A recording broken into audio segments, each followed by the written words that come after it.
ഒരു രാജ്യം രണ്ട് നിയമങ്ങൾ. ഞാൻ പറഞ്ഞു വരുന്നത് എന്താന്ന് മനസ്സിലായോ? നമ്മുടെ മാൽദീവ്സിനെ പറ്റി തന്നെയാണ് കേട്ടോ.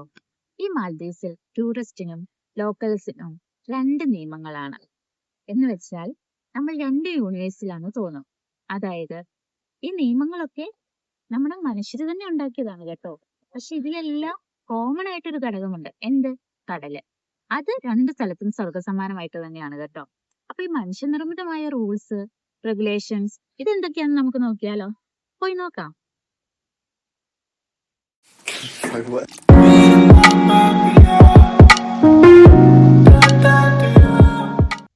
സ്വർഗസമാനമായ ഒരു രാജ്യം അല്ലേ? പക്ഷെ ഇവിടുത്തെ ലൈഫ് നമുക്ക് നോക്കുമ്പോൾ ഭയങ്കര ഫ്രീ ആയിട്ടൊക്കെ തോന്നും. എന്നാൽ ഒരു ടൂറിസ്റ്റിന്റെ ഒരു ദിവസം എടുത്തിട്ട് നമ്മൾ ഇവിടെ താമസിക്കുന്ന ആളുകളുടെ ജീവിതമായിട്ടൊന്ന് കമ്പയർ ചെയ്യുകയാണെങ്കിൽ അത് ടോട്ടലി ഡിഫറെന്റ് ആയിരിക്കും. ഉദാഹരണത്തിന് നമുക്കിപ്പോ ആൽക്കഹോൾ എടുക്കാം. ഇപ്പം റിസോർട്ടിലൊക്കെ പോയി കഴിഞ്ഞാൽ ഫോറിനേഴ്സിന് ഫ്രീ ആയിട്ട് തന്നെ ആൽക്കഹോൾ എത്ര വേണേലും ഉപയോഗിക്കാം. പക്ഷെ നിങ്ങളൊരു ലോക്കൽ ഐലൻഡിലേക്ക് വന്നോട്ടെ. ലോക്കൽ ഐലൻഡിൽ ഈ ആൽക്കഹോൾ ബാനാണ്. അതായത് ഇതൊരു മുസ്ലിം കൺട്രി ആണല്ലോ, അപ്പൊ ഇവിടെ അത് ഹറാമായിട്ടുള്ള ഒരു കാര്യമാണ്. അതാണ് ഒരു ഡിഫറൻസ് എനിക്ക് മനസ്സിലായത്.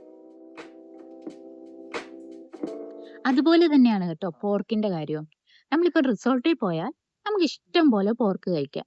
പക്ഷെ നിങ്ങളൊരു ഐലൻഡിൽ വന്നോട്ടെ, നിങ്ങൾക്ക് പോർക്ക് കാണാനേ പറ്റില്ല.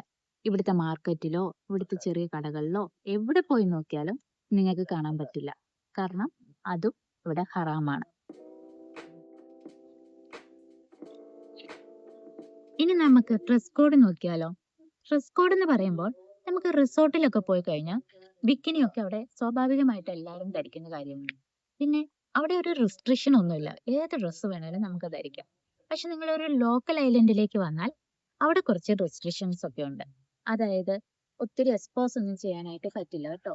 മോഡേൺ ഡ്രസ്സൊക്കെ ഇവിടെ അവരനുവദിക്കും, ഇവരും ധരിക്കാറുണ്ട്.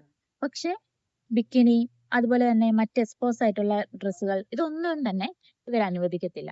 പിന്നെ ചില ഐലൻഡിലൊക്കെ ബിക്കിനി ബീച്ച് എന്ന് പറഞ്ഞുകൊണ്ടുണ്ട്. അവിടെയൊക്കെ നമുക്ക് ഈ ബിക്കിനി ഒക്കെ യൂസ് ചെയ്യാനായിട്ട് പറ്റും. കാരണം ഇവരുടെ ഒരു കൾച്ചർ നമ്മളും കൂടെ ഫോളോ ചെയ്യണമെന്നുള്ളത് ഇവർക്ക് നിർബന്ധമാണ്. പല രാജ്യങ്ങളിലും പെറ്റ് ഡോഗ് കോമൺ ആണ് അല്ലേ?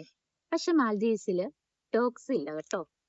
അതിലും കൂടുതൽ ഇവിടെ കാണുന്നത് പൂച്ചകളാണ്. അതെന്താ കാര്യം എന്ന് വെച്ചാല്, ഒന്നാമത്തെ കാര്യം നിങ്ങൾക്ക് എല്ലാവർക്കും അറിയാം. കാരണം ഇതൊരു മുസ്ലിം കൺട്രി ആണല്ലോ, അപ്പൊ ഇവർക്ക് ഹറാമായിട്ടുള്ള കാര്യമാണ് പട്ടി എന്ന് പറയുന്നത്. പിന്നെ രണ്ടാമത്തെ കാര്യം, ഈ മാൽദീവ്സ് എന്ന് പറയുന്ന എല്ലാം ചെറിയ ദ്വീപുകളാണല്ലോ. അപ്പൊ ഈ പട്ടീനെയൊക്കെ വളർത്തുക എന്ന് പറയുന്നത് ഭയങ്കര ബുദ്ധിമുട്ടായിട്ടുള്ള ഒരു കാര്യമാണ്. ഈ ഐലൻഡിന്റെ ഒക്കെ ഒരു ലിമിറ്റേഷൻ ഒക്കെ വെച്ചിട്ട് അവർക്ക് ഈസി ആയിട്ടുള്ള പെറ്റിനെയൊക്കെയാണ് ഇവർ വളർത്തുന്നത്. പിന്നെ ഞാൻ പോയിട്ടുള്ള കുറച്ച് റിസോർട്ടിലൊക്കെ ഞാൻ മറ്റു മൃഗങ്ങളെയൊക്കെ ഞാൻ കണ്ടിട്ടുണ്ട് കേട്ടോ. അത് ചിലപ്പം ഈ ലോക്കൽസിനും എക്സ്പ്ലോർ ചെയ്യാനും പിന്നെ വരുന്ന ടൂറിസ്റ്റ് ആയിട്ടുള്ള ആൾക്കാർക്കൊക്കെ ഒന്ന് എൻജോയ് ചെയ്യാനൊക്കെ ആയിരിക്കാം. എന്തായാലും ആ ലിമിറ്റേഷൻ, അതായത് മൃഗങ്ങളെ വളർത്തുന്ന ഒരു ലിമിറ്റേഷൻ ഉണ്ടല്ലോ, അത് ആ റിസോർട്ടിലില്ല. അതായത് അവിടെ വലിയ വലിയ മൃഗങ്ങളെയൊക്കെ ഞാൻ കണ്ടിട്ടുണ്ട്.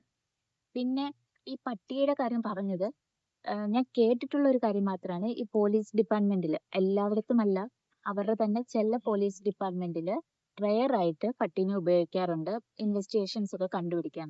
ഇതെന്റെ കേട്ടറിവ് മാത്രമാണ് കേട്ടോ. ഇതിന് എനിക്ക് കറക്റ്റ് ആയിട്ടുള്ള ഒരു വിവരമില്ല. ഇതൊരു മുസ്ലിം കൺട്രി ആണല്ലോ, അതുകൊണ്ട് തന്നെ പബ്ലിക് ആയിട്ട് നമ്മൾ മറ്റ് റിലീജിയൻസിന്റെ പ്രേയേഴ്സോ അല്ലെങ്കിൽ അതിനെ പ്രൊമോട്ട് ചെയ്യാനോ ഒന്നും പാടില്ല കേട്ടോ. ഇതൊക്കെ നോക്കുമ്പോഴാണ് കേട്ടോ എനിക്ക് തോന്നുന്നത് മാൽദീവ്സ് രണ്ട് യൂണിവേഴ്സ് ആണ്. കാരണം ഒന്ന് ടൂറിസ്റ്റ് മാൽദീവ്സ്, അതായത് ഫ്രീഡം, ലക്ഷറി, നമുക്ക് എൻജോയ്മെന്റ് എല്ലാം നടക്കുന്ന ഒരു സ്ഥലം.